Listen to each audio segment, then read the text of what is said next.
hearts in the land of the free. Galvanized truth, just you and me. Freedom ain't cheap, gotta hold tight. In Jersey Shore, we'll win this fight.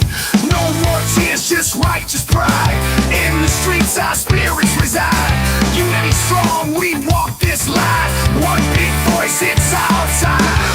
Jersey Shore, we got the fight. Stand together through the night. America first, raising the flag. We ain't never gonna lag.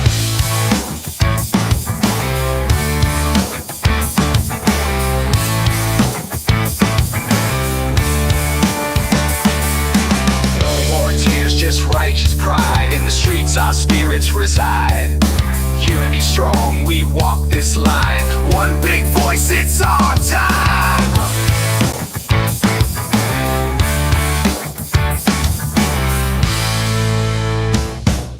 Generation fighters, take the stand. From shore to shore, we reclaim the land. Grit and glory in every strand. In Jersey Shore, we make our stand.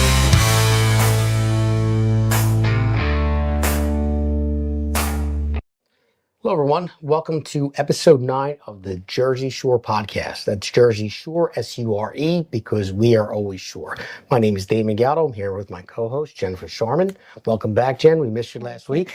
Yes, sorry We about really that. wanted a woman's perspective. Well, Jen was busy. People get busy. She's a mother, too, and has a family. We really at a wanted wedding. woman's... At a wedding? Mm-hmm. Oh, nice. I wasn't invited.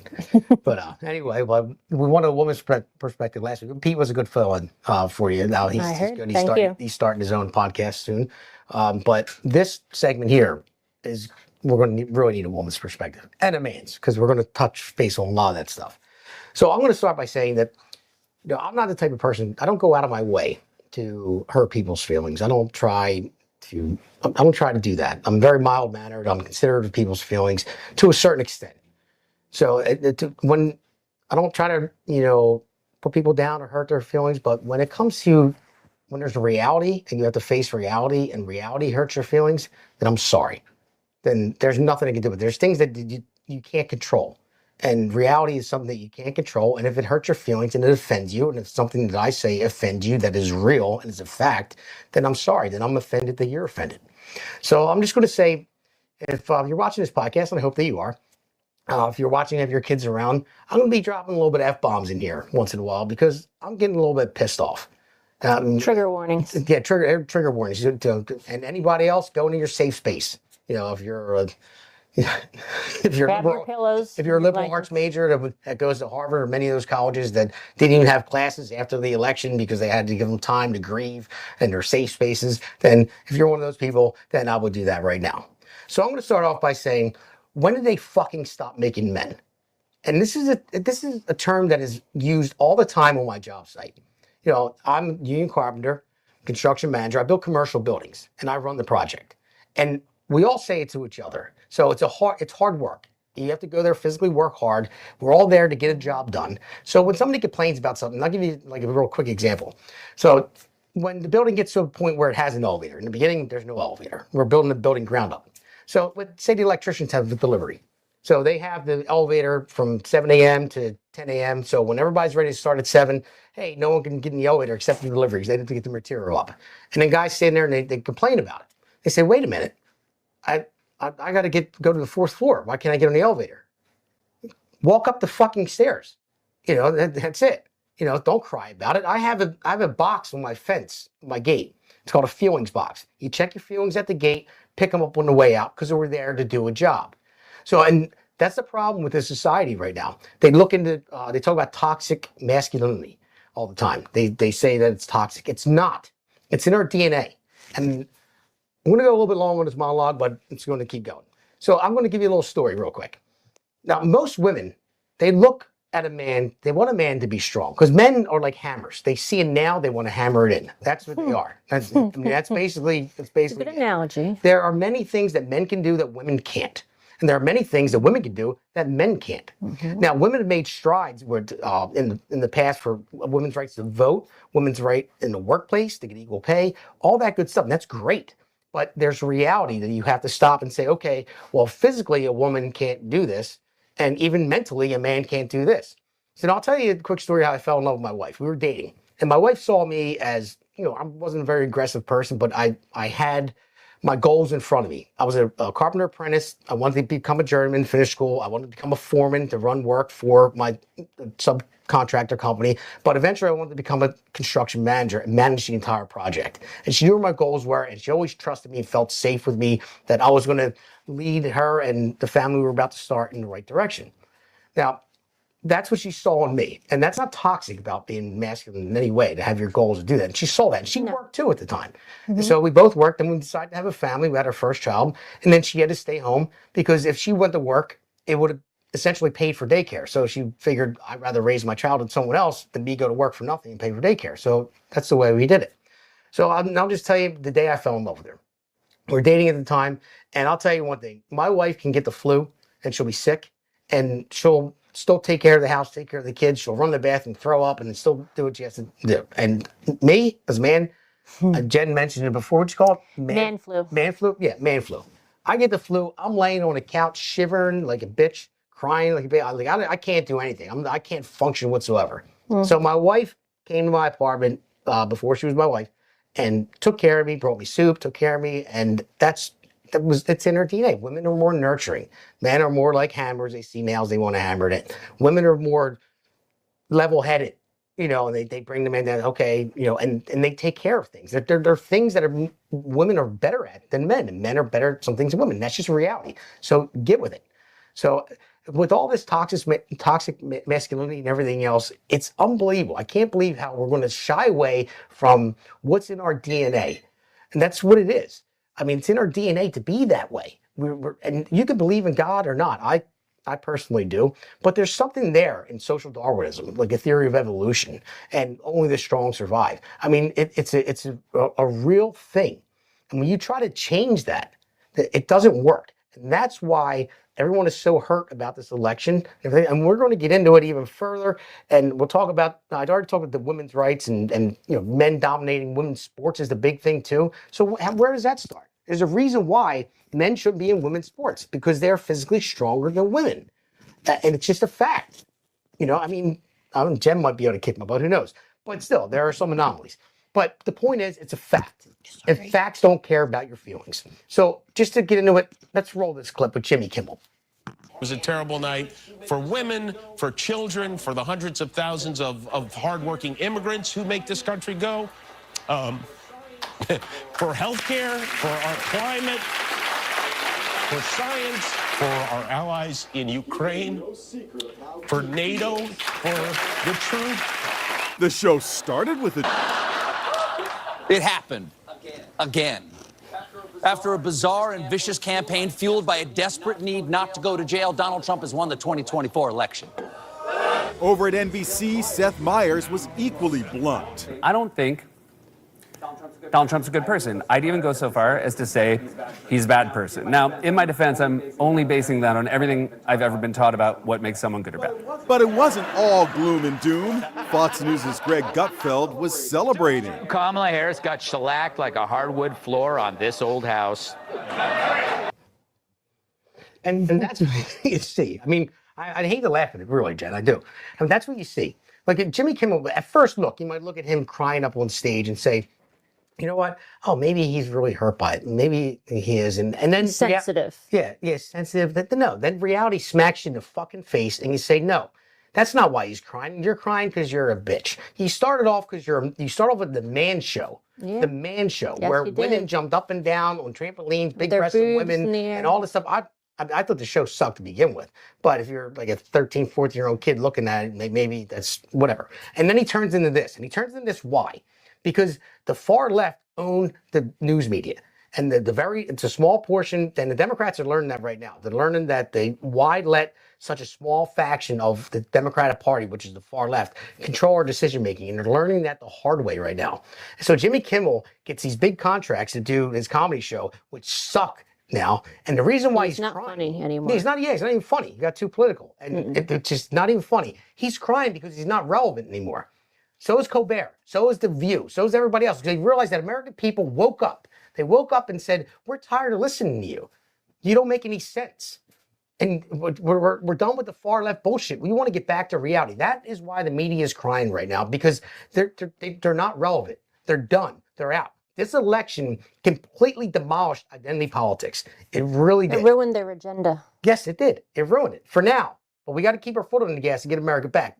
Getting Trump in is great. Got to keep our foot on the gas. It's just the first step. There's a lot more work to be done. Yeah, so there's a lot to talk about, and I talked a lot in this monologue. So as of right now, let's roll to our first ad. America faces challenges like never before. Economic uncertainty, social unrest, debt implosion. The foundations of our freedom are under attack. To restore strength, prosperity, and the American way of life, Trump must win.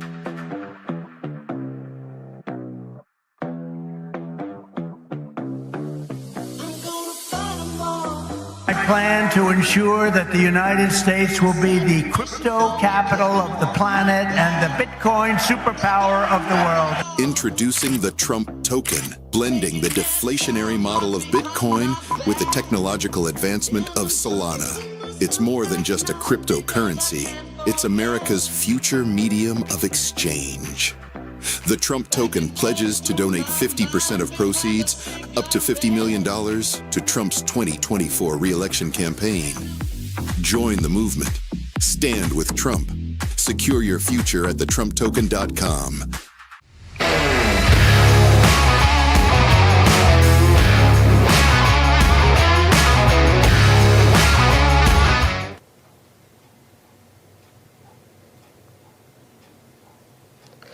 All right, now we'll go into our first segment. First, I want to talk about Kamala Harris's concession speech. Now, was it really she did? She conceded to losing the presidency. Yes, she did. But she also conceded to not give up the fight. And I want to say fight for what? What did she fight for? She had no policies, right? She had nothing. I've been looking, and I haven't, correct me if I'm wrong, but I have not been able to find anything significant that she has done throughout her whole political career, and she was completely absent throughout most of her vice presidency. So you got me as to what she's done and what she's fighting for. Well, I'll give you what the things that she did say that she wanted to do. Now they don't make sense. Like, all she had were bribes and empty promises. That's basically what it was. So basically she offered, they were bribes. So she wanted to give $20,000 to Black and Latino business owners to start their own business, which, number one, violates the 14th Amendment, because all Americans are supposed to be... It should be equal to all. It violates the Civil Rights Movement, Civil Rights Act as well. So it's a bribe. And she knew she couldn't do it, but she's saying it, thinking the American people were stupid and they're going to believe them, just how Joe Biden said, I'm going to release student loan debt, right before the election, just to get the votes. Mm-hmm. So people saw through that already. So that was number one bribe. She can't do that. So if you're going to throw tax dollars at people like that and say, I'm going to help you start off a business, how about teaching them how to run a business first? Like, I don't know how to run a business. I'd rather tax dollars being used for everybody in the United States. Say, hey, if you want to open up a business, here you go. We'll use this program to show you how to open a business, because there's a lot to it. And I'm not saying that I know how to. I don't. I work for a business. I know how to run a project, but to run the actual business side of it, I have no clue. Yeah. I mean, we all have things that we're good at, but you can't just waste money and just throw it away, because you can't have people hooked on the government. And that's what they want to do, because eventually the well runs dry. Teach people how to do stocks and not just leave it for the political or the wealthy people to be doing it. I've never understood how to do the stocks and bonds. Maybe there's other people that are like me out there, but it always seemed like to me it's something that more wealthy people do. They should be teaching that in school and in colleges or whatever, or to have tax dollars somehow to get us regular people more interested in it. No, absolutely, you're right. But think about it. What was that old saying? Give a man a fish, he eats for a day. Sure. Teach a man to fish, he eats for the rest of his life. So that's where it should be going to. So the Dems don't want you to see their actual policies. Kamala Harris was just a stand-in and the Americans saw through that. Fool me once, shame on me. Shame on you. Fool me twice, shame on me.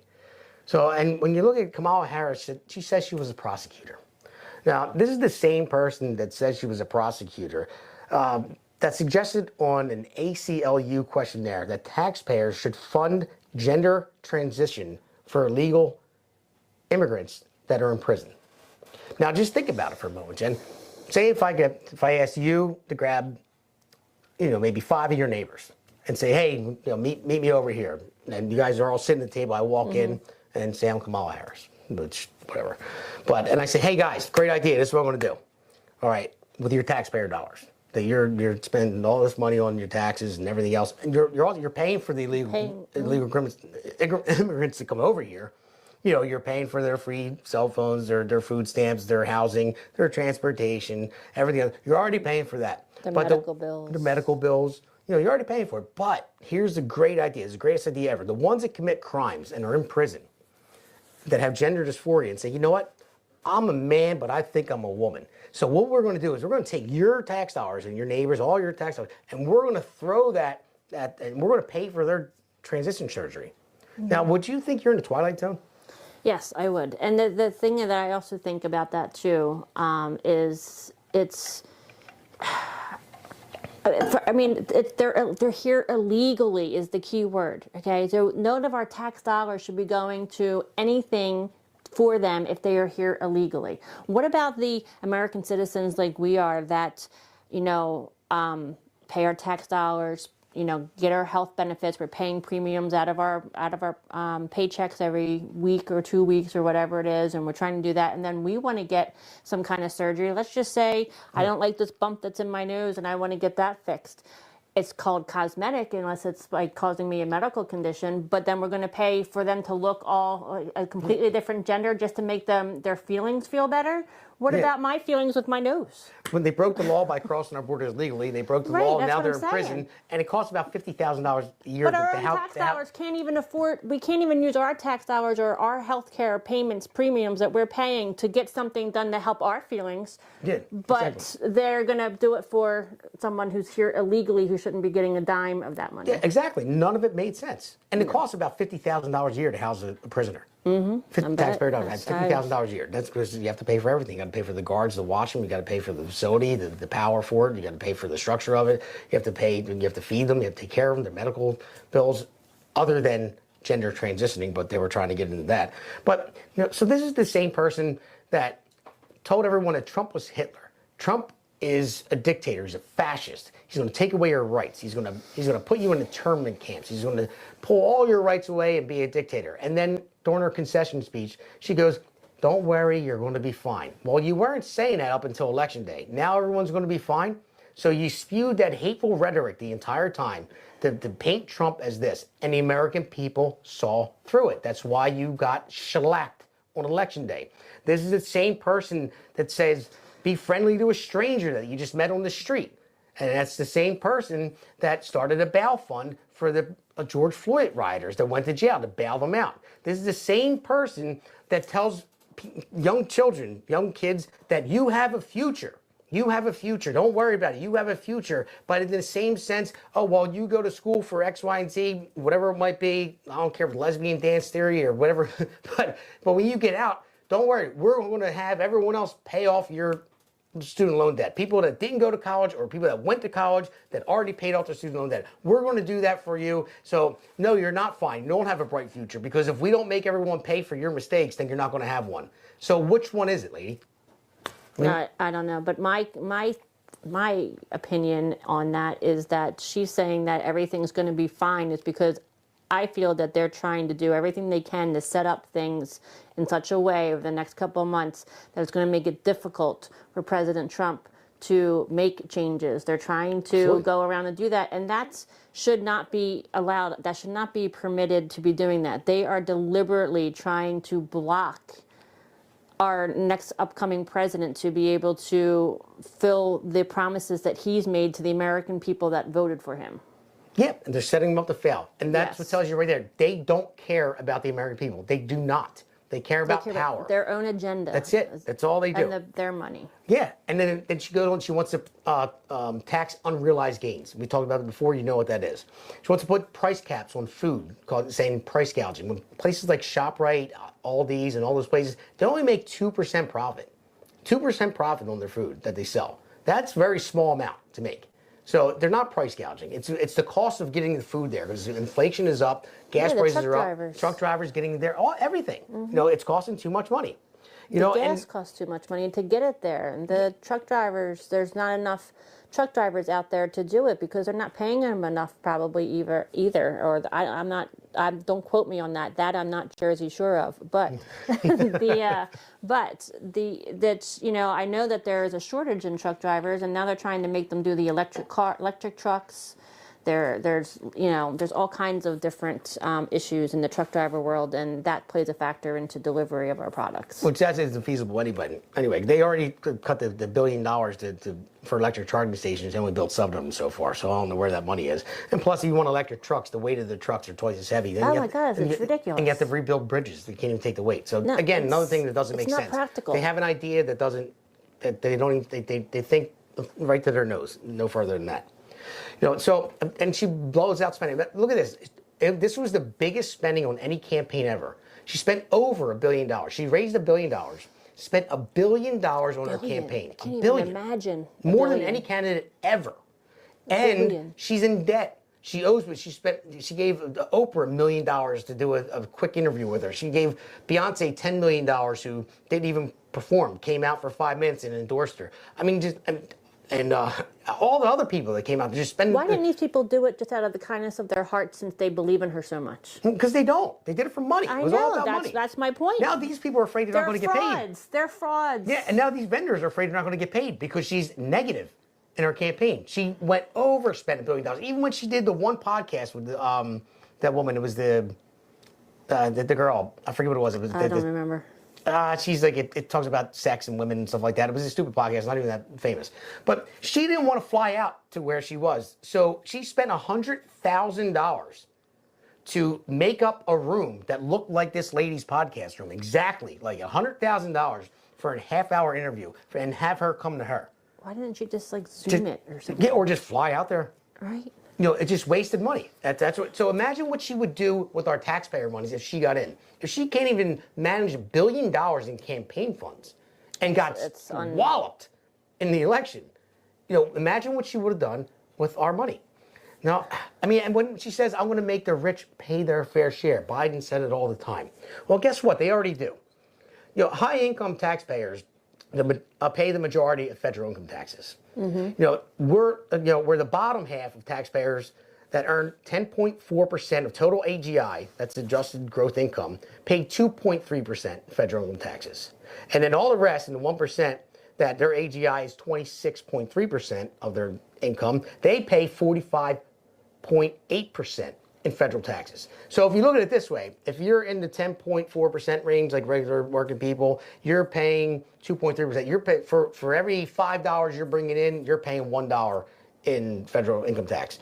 When you're a major company, like your top 1%, for every $2 that you bring in, you're giving $1 back. So you're paying half in federal tax. They're already paying their fair share. But these are private businesses that create jobs for people. Yeah, but it was so ridiculous with her even saying that this is what we're going to make the rich pay their fair share. She's probably one of the rich that probably makes a lot more money than I do. Okay, she's going to fit that bracket, and so does probably a lot of the politicians, which don't get me started on the fact that politicians should not be making money. Like, they shouldn't be coming out millionaires when they go in just like regular people, because their salaries are right. They don't pay that much. But the insider trading crap is what helps them. But the point is, she knows that wasn't going to be able to get passed, that the Congress and everybody wasn't going to probably back her up on it. And then who would have ended up paying for it would be the middle class. Of course.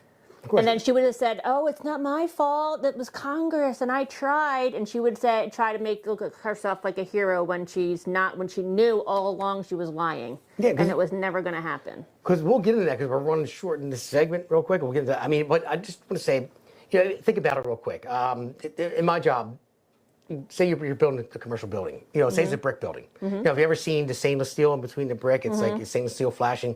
So it's to stop the water from getting in the building. Water gets behind the wall, it hits the flashing inside, it comes out the weeps. But stainless steel is expensive. So say I want to open up a stainless steel company and be part of that machine that builds a building. Okay. So now what I have to do is I'm going to probably have to put out $2 million at least. I'm going to have to rent a warehouse if I'm not buying one.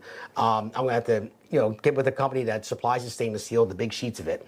I'm going to have to get the machinery, the brakes, and that will make to bend it to a certain degree, all that stuff. The computers that you type it in the computer, the degree of the bend, the inches, and everything else. Hire the workers that are going to feed it. Hire the safety managers. Send them through OSHA training. Send them through CPR training that they pay for, health insurance, all that stuff, and you have to hire all these people. So you're like $2 million just to get started, and then everyone. I made a poor joke with my. Well, he knew I was joking, but I'm a commodity for the company I work for. I have to make money for them, so they look at me to build this building and make it profitable, get it done on time and in a safe, manageable way. And you can do that? Yeah, I have been. That's why I'm still employed. But when he said to me one time, he said, "We can't lose money on this job. We bid it so low." And I said to him, well, I never lost money on any job I was on. I said, my paycheck comes in every week.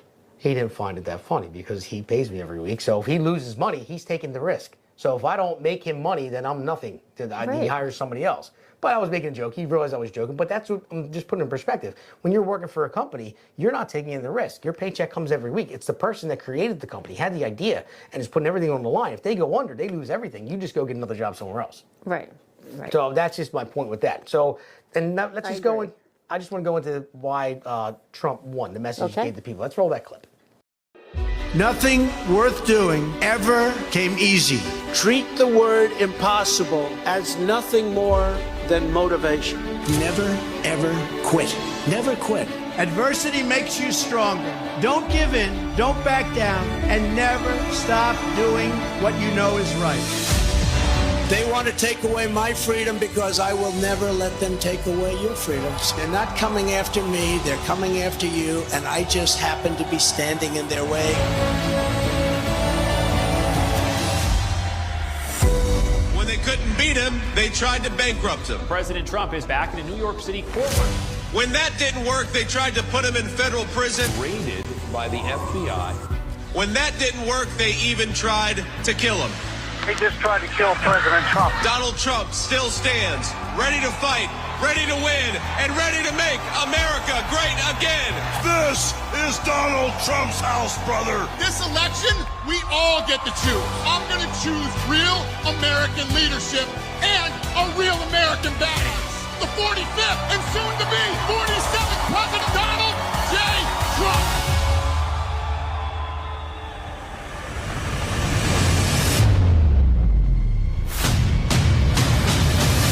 Starting on day one, we will defeat inflation quickly and we will make America affordable again. I will cut your energy costs in half. It's time for the working man and woman to finally catch a break. We are going to bring back the American dream bigger, better, and stronger than ever before. When I'm back in the White House, we will restore world peace, and it will be again peace through strength. I will launch the largest deportation program in American history. And we'll put these vicious and bloodthirsty criminals in jail or kick them the hell out of our country. November 5th, 2024 will be Liberation Day in America. We all salute the same great American flag. Our best days are yet to come. Together, we will make America great again.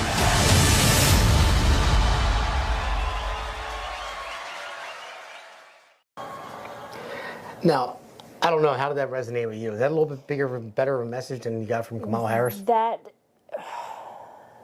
was an inspirational message. That is something that is worth tears, okay? Yeah. Tears of pride, tears of joy, that is something that is worth tears.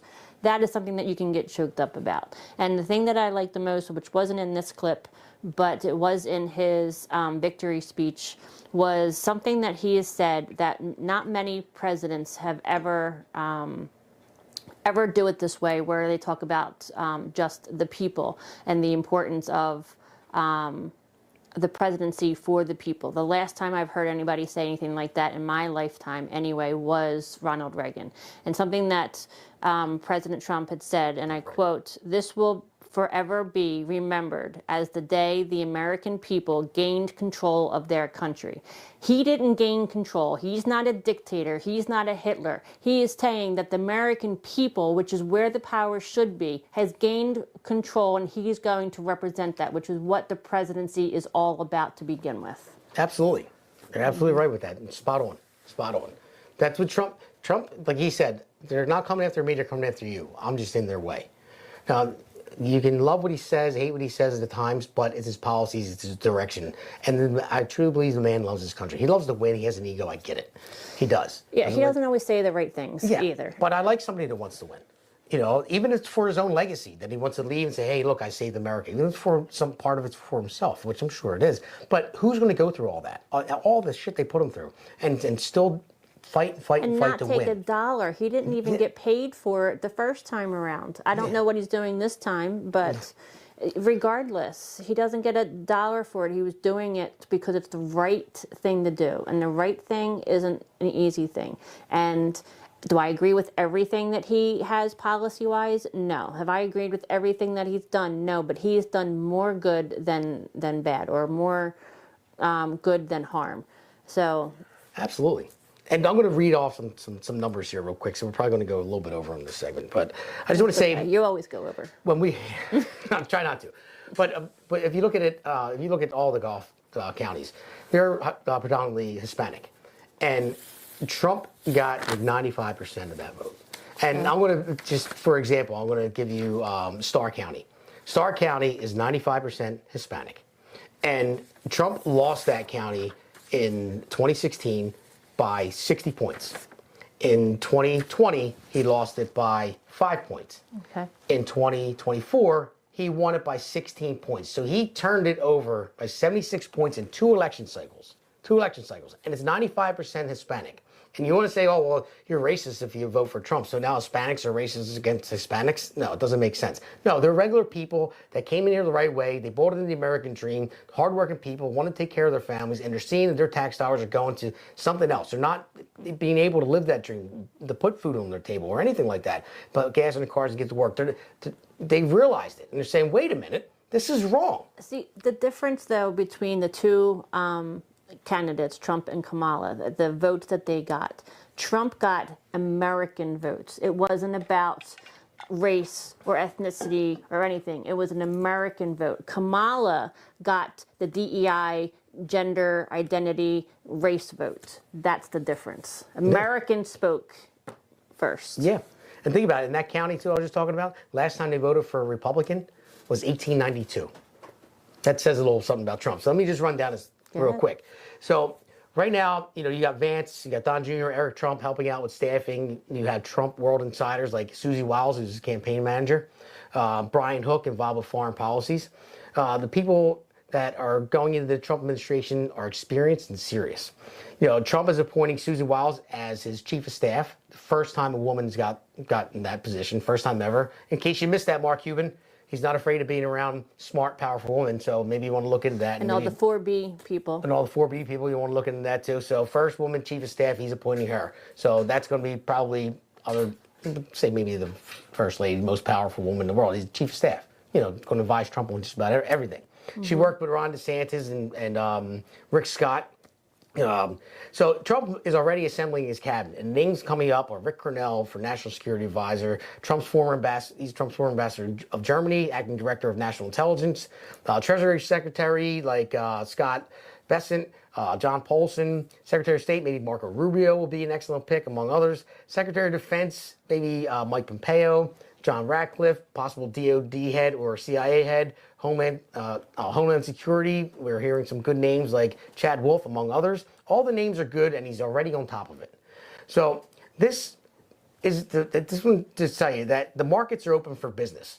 You know, according to Axios, America is open for business. Mark Anderson, an investor that backed Trump, Andreessen, I'm sorry, that backed Trump, tweeted on that he believes that we're going to have unprecedented economic growth. We should be growing 4 to 6% annually, but ideally could be 6 to 8%. Axios, I hope so too, and we can. And Axios reports buckle up because President Trump plans to be fast plans fast action, business-friendly agenda on tax cuts and deregulation on energy production. This will have a downward effect on inflation because we're going to be producing more energy. We're going to sell our own energy, bring down inflation, bring down the price of food, and all that. So more productivity keeps up the supply and demand drops. Deregulation means more investors, more economic growth, more innovation. And that's what the far left, they want to regulate everything. Look at California, they suck, everybody's leaving. But if they would have won, we would have been in California state. So according to Axios too, Trump plans to line his cabinet with business and tech-friendly executives to force quick changes. In his first presidency, Trump admits that he did not know how to staff everybody. He didn't. You know, he appointed people. I agree with that. Yeah, I feel like he trusted the wrong people. Exactly. He went in there to drain the swamp, but there was still some swamp there, and he trusted people. He went into something, but at least he admitted it. I know that, though, firsthand from getting into politics 2-3 years ago now. Oh, yeah. That, you know, can't trust anyone. I was so amazed as to how much we have to drain the swamp, even in the local level. It's ridiculous. And I trusted some of the wrong people, too, because... Yeah. Sometimes the devil is very good at his job. But he admitted it. Imagine Kamala Harris would have came out and said, you know what, I admit I was wrong on the border policies. And, you know, we were wrong. I want to change them. That's why I want to close the border. That's all she had to do. That's it. You know, we've got way more respect and probably way more votes. She would have gotten definitely more votes probably for that. I'm not saying I would have voted for her, but still, she probably would have gained some. Yeah. There were some people that were on the fence that probably she could have nudged over. So to finish this segment, I'm just going to end with this real quick because I want to hear what you have to say about this because this is more along the lines of where we're going. So the people that Trump's picking on his staff include Elon Musk, Mark Andreessen, David Sachs, and Joe Longsdale. These are people that know how to grow business. They know how the markets work. So to turn it into a business and have the private sector, that's what gains money. That's what creates jobs. The more you have put into government and government workers, like look at Musk. Musk bought Twitter, you know, for an insane amount of money. He got rid of 80% of his staff, and X is working not even better than Twitter was. You know, with 80% of the staff going. So these are people that know how to cut the fat and know how to make money and to get the revenue going in the United States and our economy roaring. So, all right, let's cut to our next ad and we'll go to the next segment. Welcome to the Patriots Prayer Network. Here, we don't just play to your feelings. We're rooted in honesty, and our foundation is based on Christian values, conservative beliefs, and a no-holds-barred approach.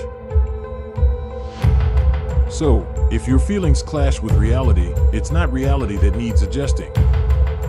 Are you ready to be part of a movement that challenges the official narratives, confronts the overwhelming tide of misinformation, and calls out wrongdoing wherever we find it?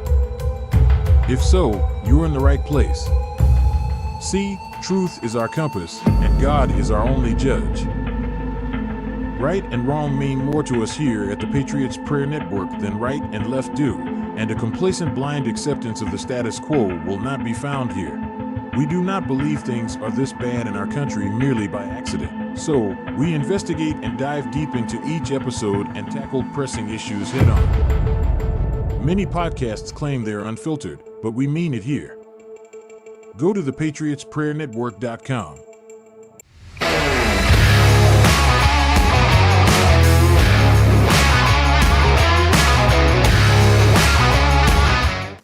Welcome back.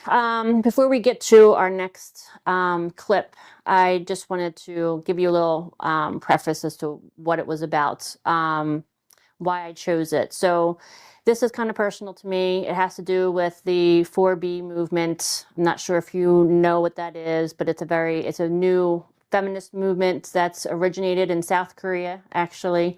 It calls for the refusal of women dating men, having relationships with men, having childbirth, marrying men, anything, like we were saying earlier, like making men to be, toxic and as if, everything is the man's fault. And the segments now, what you're about to see, now they're going so far as shaving their heads. So just watch this clip and we'll tell you more. Donald Trump's victory has caused a mass lefty meltdown. The latest manifestation of that has been droves of unhinged women shaving their heads and posting the footage to social media, claiming they are protesting the patriarchy. Short hair, we go. Here we go. Here we go. Here we go. We're cutting it off because you. That's why. You think I'm crazy? My feelings are so All the hurt. women before me who were crazy, so crazy. You know what? It's been a day. It's been a year. It's been 9 years, 8 years, whatever it may be. Around this time, 8 years ago, it's one of the worst times of my life. It's when my life fell apart. Not because of this. Don't get too excited. Just talking about regular life stuff. I'm not getting excited. But trust me, I understand. I've heard the message loud and clear. We all have. Now, women are going to have to just refuse to participate. Sorry, if you're a man, I will not be responding to you. If you are a man, I will not be talking to you. Thank God. I'm going to be promoting the 4B movement from here on out. Here, I don't care. Better scissors. And this woman did the same. This woman also dramatically cut and shaved her head. Head shaving is part of the 4B movement, which protests the Trump election by creating a world without men. It demands women abstain from sex with men as women, abstain from childbirth, abstain from marriage, abstain from romance. Sorry, have at it. I don't even know. Like, okay, trigger warning. What the fuck is wrong with these women? I don't get it. I really don't get it. Like, okay, now, obviously, well, maybe it's not obvious these days, but I am a woman, just to make that clear, biologically. So I don't understand what shaving someone's head has to do with anything that for the feministic movement. I don't understand it. I don't understand how this is going to make a difference. And on a serious note, what I really think a lot of these women are, before I go off too much, is that they have some serious mental health issues. And there's no joke about mental health issues. Okay, mental health is a serious problem in this country and really needs to be looked at harder, which I hope gets done in with this new presidency, with maybe RFK or whoever else takes that on. But it really needs to be addressed. But in saying that, some of these people may not have mental health issues, and they're just, I don't know, they have to. They just have to, because it doesn't make sense. It doesn't make sense naturally to be shaving your head. There's people that shave their heads because they might like it. There's people that shave their heads because they have cancer, but to shave their heads in protest of men, like, I don't understand how that's, make it make sense. I don't get it. I mean, different women have different views political, like regarding feminism. Okay, it depends on the age, the political party. There's lots of different viewpoints on this. Okay, and a lot of women in my age group, which is 50 to 60, from what I'm reading, are less likely to side with this new feminist movement. I mean, I am all for women's rights. I've experienced sexism. I've experienced, people treating me differently because I'm a woman. Okay, in some cases it can be a good thing, but in other cases, like when my father used to treat me different than my brother because it was more of his concern for safety. Because to be honest, as a woman, you are at higher risk for getting abused or assaulted or anything like that. You don't have the same muscle strength as men do biologically, which is why we are different in a lot of ways. There's differences between men and women. We have to accept that fact. Women can do all of the same things men can do. All of them. And we should have all the rights to be able to pursue that. But we do them differently. Yeah. Period. Right. And that goes even with what you were saying earlier in the segment about your job, in construction. If I was in construction working with you, 9 times out of 10, a woman is not going to be able to tighten something as tight as maybe a man can, because their muscle mass is different. Yeah. Okay. I might be able to fit into a spot better. You know what I mean? Yeah. How many times have I done that with my own husband, asking him to help me with something? I've fixed a lot of things in my home. With my first marriage, I used to be the person that, fixed everything. That wasn't because I was just such a strong feminist. It was because I like to do those things, which I could. And my ex-husband, Did not do those things at all, which is why I married up. But the point being, though, this gives a bad name to women, period.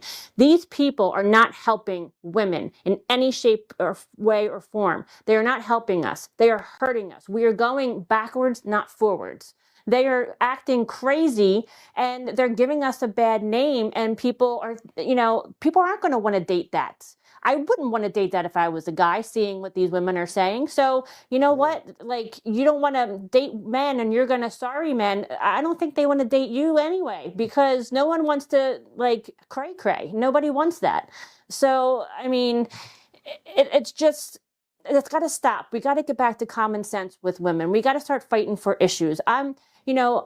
People are saying that President Trump, he's not pro-woman, okay? I don't know how many times I've heard that. I know so many women that have voted for President Trump, okay? Women did not vote for Kamala because she doesn't have well, I shouldn't say it's smart, because I'm not saying people that voted for Kamala are dumb. I'm not saying that at all. But there's more women out there that have more substance to wanting more than just women's rights. There's more important things on the line, like the economy and like our health care, and, not just women's health care. I mean, overall health care, like our legal immigration. Like, there's lots of other points that we've discussed already that are more important than just, it's so narcissistic to just vote for a Kamala just because she's a woman, just because of her ethnicity, and just because they're going to do women's, they feel that she's going to represent women better. It's so narcissistic. It's just ridiculous. By the way, Trump, I looked it up. A lot of these issues that women, feminists today, are abortion. Okay, that's always a big one, but that's not just men that want us to stay pregnant. Women have different views on abortion. That's not a men and women issue. It's just it's not men or women. It's both. Both men and women have different views on that. So just because I might think one way for abortion and another woman doesn't make it just means that we have different views. It doesn't make one more of a feminist or one more of a woman than another. The other thing is child tax credit, apparently, is an issue for women's rights. Both Harris and Trump both had similar stances on child tax credit. Paid leave for when you get pregnant. That apparently was a big thing for the feminist movement, okay? I support paid leave for that, but it might vary. I don't think Kamala wanted 6 months. I don't think you need 6 months, okay? That's me. But that's going to hurt the economy, because there's going to be less work if you're in the workforce. They have to find somebody to replace you. I think 12 weeks was what Trump wanted, okay? I think that should be significant enough. Maybe there can be a happy medium. But both wanted it. They just had different views. Isn't that what it is now? I think it might be 12 weeks. I don't remember what it is. I'm not Jersey Shore on that. Not Jersey. I'm not either. Not as you but the thing is that there is paid leave. Maybe that could be adjusted. I don't know. But they both agreed that it's important. They just had different views on it. And then the other thing was Trump and Harris both agreed the Child Care Act, or federal funding to help working families to have more federal support for child care, okay? Because that impacts a lot of people who work in the workforce, single moms included in that. So both of them agree on that. They might differ on it a little bit, but they both agree on that. That's something. I think Harris called it the Child Care Act, and Trump calls it federal funding,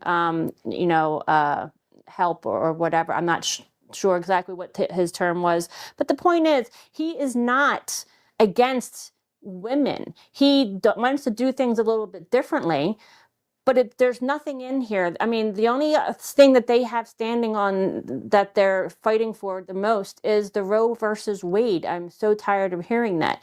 And then the feminists like to say, I want the government out of my body. It's my choice, my body, my choice, and I don't want the government involved making decisions. But yet you want them to pay for it. So you can't have it both ways, okay? Like the whole point of Roe versus Wade is that there's no federal money paying it, and it's up to the states. Yes. Does that mean some states are going to have stricter control or stricter rules? Yes. And that might be unfortunate for some people that live there, but that's when you need to start voting locally. Stop looking for the federal government to control everything. You don't want that. You want to start looking locally and getting people that represent the majority voice in your towns and in your state to represent you. Start paying attention to who you're putting into office or who you're putting on the ballot. Start waking up and start doing that. I mean, stop being lazy and just waiting for the government to do everything for you. I mean, I don't know. You can go now because I'm not going to keep going. All right, well, amen to that. So I'll just throw my 2 cents in on that. And women shaving their heads to do that, well, they're just fucking nuts. I'll just put it that way. You know, it's like my child. Like, it gets mad at me when I tell him he can't do something, and he says, and he goes, "I'm just going to break my toy then." All right, well, you break your toy. It's your toy. You're not getting a new one. And they think about it like, oh, shit, maybe I shouldn't break my toy because I'm mad at you, Dad. So maybe you shouldn't shave all of your hair off because you're mad at men or mad at Trump. You know, and like Jen said, you know, you're going to abstain from having sex with men. They probably didn't want to have it with you anyway. If he's going to act like that, who wants to have sex with Hell that? no. I would run away in a second from that. I'd be like, that is crazy. I don't need crazy. Yeah, it is the perfect birth control. It really is. And you don't need an abortion if you're not going to have sex. There you go. Two birds, one stone right there, ladies. So yeah, so you don't have to worry about your abortion rights because you're not going to have sex. So there you go. You just solved the abortion problem right there. So 2 birds. For you anyway. Yeah, for you anyway. Yes, but the abortion problem thing, whatever. The reason why Roe vs. Wade came out of the Supreme Court is because the Supreme Court is there to protect the Constitution, what our forefathers wrote in the Constitution, and that is it. All the amendments in the Constitution, they uphold the Constitution. So when there's a law made, or someone tries to make, whatever, it goes to the Supreme Court to be the balance, and they look at nothing but the Constitution of the United States. And nowhere in the Constitution of the United States does it say women have rights to abort their children. It's not in the Constitution. So it should have never been ruled upon in the Supreme Court. So finally, the Supreme Court said, you know what? We should have never ruled on this. We're going to put it in the hands of the states because the states are governed on their own. Let the people that live in those states decide how many weeks and stuff like that. So that's what they did. So it's not a big deal. And everyone's like, oh, they're getting rid of women's rights for abortions. No, and the Democrats blew it up. Oh, they're taking away your women's rights. No, they're not. And you know what? There's other avenues. Abortion isn't the end all. There's things over the counter. There's all kinds of birth control, even over the counter. They have the Plan B pill. They have all kinds of things that you can do that you don't need to necessarily have. I mean, if you can't figure out, you should be able to figure out what you're going to do if you think that you got pregnant. There's stuff that you can do before you do it. You can actually, first of all, not have sex. You can do birth control. You can do Plan B. I mean, it's not the end all. You shouldn't be using it as a... Yeah, what I love as is my body, my choice. My opinion. But then when the Democrats try to shove a vaccine in everyone's arm and they try to use OSHA mandates to do it and people don't want it, and what about my body, my choice then? Right. That's okay. Well, not just that though, but what about, now this is what I say to people, and this is what I've been even proposing even to my own kids, like to give them some food for thought. Now, I don't want to go on a whole abortion issue thing here about this segment, but if you ask a person, is it okay for a woman to take heroin or meth or whatever during their pregnancy from start to end, whatever the case may be?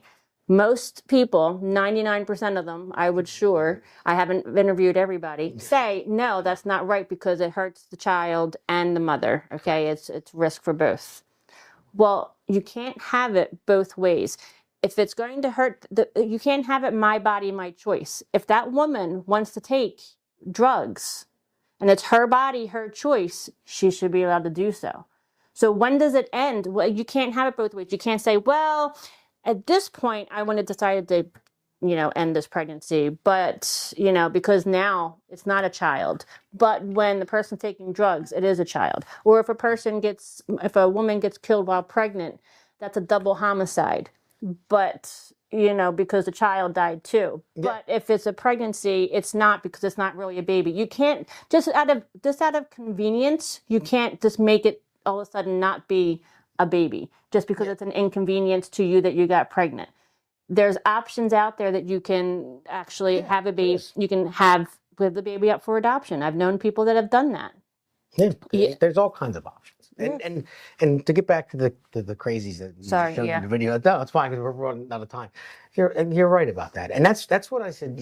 When did they stop making men? Right. And that means when did they stop making women? Women, too? they It- make Yeah, it's the same thing. It's like, all these colleges have their safe spaces and this and that. See, people like that, they're shaving their heads. The reason why they're not all crazy, they just never faced any true adversity. They don't know what it's like to actually fend for themselves. They decide that somebody else has to do it for me. And if they don't get their way, because they've gotten their way their entire life, oh my God, I'm going to shave my head like it's going to hurt They've never somebody. been told no. They've never been told no, exactly. Now imagine, it's life. It's reality. Imagine we have to go to war. And it's going to happen one day again. Now look at all the brave men and women that died for this country. They went and fought, storming the beaches of Normandy. Those people, those men that were in that boat, knowing that as soon as the gates dropped, they're going to get shot and they're going to lose thousands of guys, their friends, right in front of them, dead, and they still had to do it. Imagine sending people like that to war. Imagine sending the men that are crying. Imagine Jimmy Kimmel. I think we should send them to war, though. There'll be an eye-opener. Well, I don't want anybody to go to war, but at least... No, I don't want anybody to go to war. That's why you have to have masculinity. You have to be able to protect what you have. And I'll just end with this real quick. There's the West itself we have a better life than most people throughout the planet. So the better life than 6 billion people. So if we were to let all 6 billion people come in here that we have a better life than, there wouldn't be a West. There wouldn't be a United States. So I think we're over in the time on that. So if you want to and then we'll go into our conclusion. All right. So anything else that I have to say on this issue is this, that I just think women need to start acting better. They need to stop acting like children. They need to stop acting like they're having temper tantrums. This is not a way. They need to start critically thinking, having a conversation, and trying to come up with a compromise. It can't be all or nothing. And we need to start acting like women and not children. That is the same for my wife, Heather. I'm done when I get. Well, she won't see this until Monday, so I got some time. You got time to prepare. Welcome to the Patriots Prayer Network. Here, we don't just play to your feelings. We're rooted in honesty, and our foundation is based on Christian values, conservative beliefs, and a no-holds-barred approach. So, if your feelings clash with reality, it's not reality that needs adjusting. Are you ready to be part of a movement that challenges the official narratives, confronts the overwhelming tide of misinformation, and calls out wrongdoing wherever we find it? If so, you're in the right place. See, truth is our compass, and God is our only judge. Right and wrong mean more to us here at the Patriots Prayer Network than right and left do, and a complacent blind acceptance of the status quo will not be found here.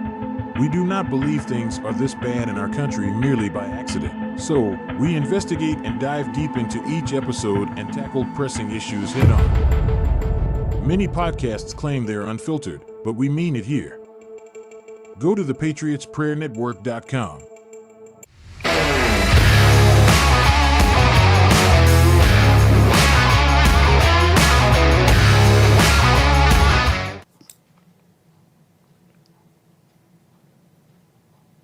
All right, everyone. Thank you for joining us again for episode 9. We'll see you back on episode 10 next week. And we'll be seeing this Monday at 7 p.m. Eastern Standard Time. And we're probably going to be switching our shows to Thursday, just so everybody knows. So we'll see this Monday show than the following Thursday. It works out better with our producer and co-host. That's why Jen couldn't make it last week, and there's times where it's hard for me to make it. So It's all my fault. Yeah, yeah, it's the woman's fault. No, that's right. But thank you very much for joining us again. And we're going to go back to one of the things that I like. We're wondering who this little guy is right here. This is the Steve the Tank Cush Award. Now, Steve the Tank Cush, he tanks campaigns. So this goes to the loser of the week. So there's many losers of the week. I mean, the women that are cutting their hair, Kamala Harris, loser of the week. Yes. What was that movement? The 4B movement. 4B movement, loser of the week. I mean, so Steve, we got to start mass producing these for people to come pick them up, buddy, because there's a lot of losers this week. And I'm going to go to another one, my favorite, Rudolph Clark, who is the loser of the week. And if you want to talk about not having children, he's the #1 contraceptive that's out there. Yes, I mean, he is. That kid. We should meet them, get him dated with the 4B movement. Oh, yeah, We'll yeah. never have an abortion issue again. That wouldn't. No, I mean, that kid can dry up a room full of vaginas faster than the Sahara Desert.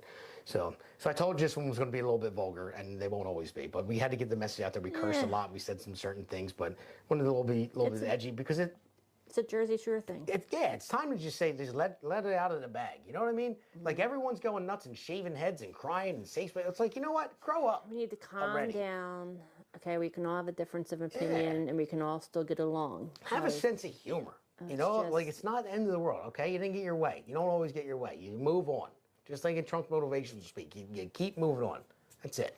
Like I used to say to my kids when they wanted something different to eat, you get what you get, and you don't get upset. Yeah. Yeah, or you're going to bed. I mean, you can not like it. That's fine. But just save the tears for something important. Yeah, there's a lot of things that I don't like, but I can't control it. You know, I don't like the fact that I'm not a millionaire.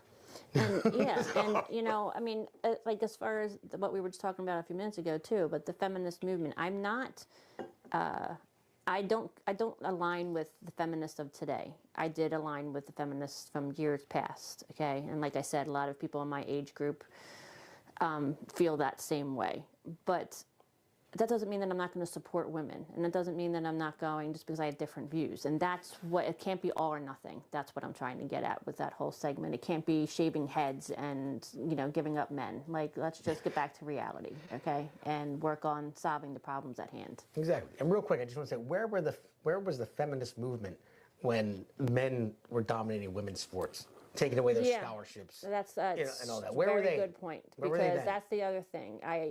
We need to start, if you really want to support women, then start supporting women's sports to be only for women biologically, because otherwise it's not fair and we're going to lose, and then eventually we're not going to exist anymore in sports. And women fought hard to get their sports. We fought very hard to get the sports. And they worked hard. They lost scholarships. You know, They've lost, The guy got hurt physically during They've games. lost, award, money, everything. And, as a person that a woman that played sports, it is not easy to get the same respect as it is with the men's sports. Okay, just look at the women's basketball national league and the NBA.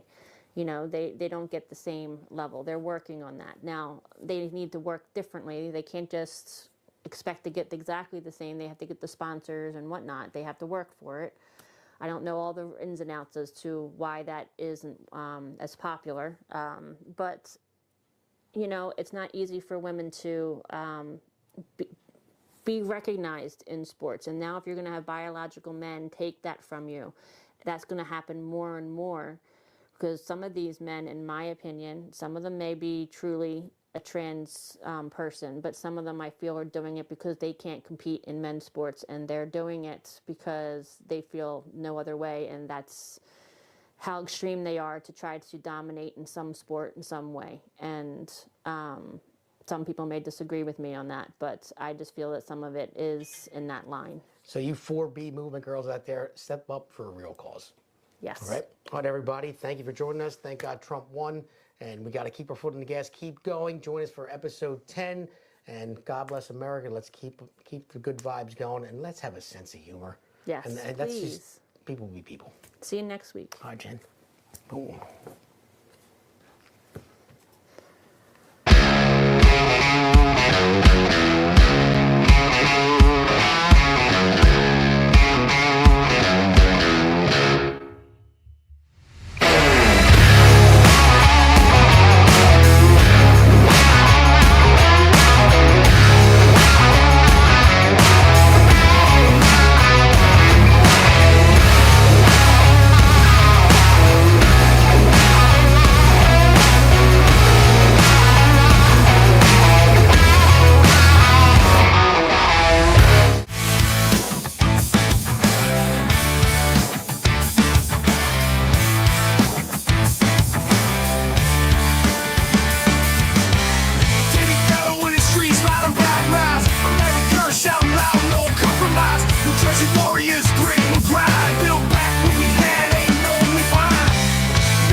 raising the flag.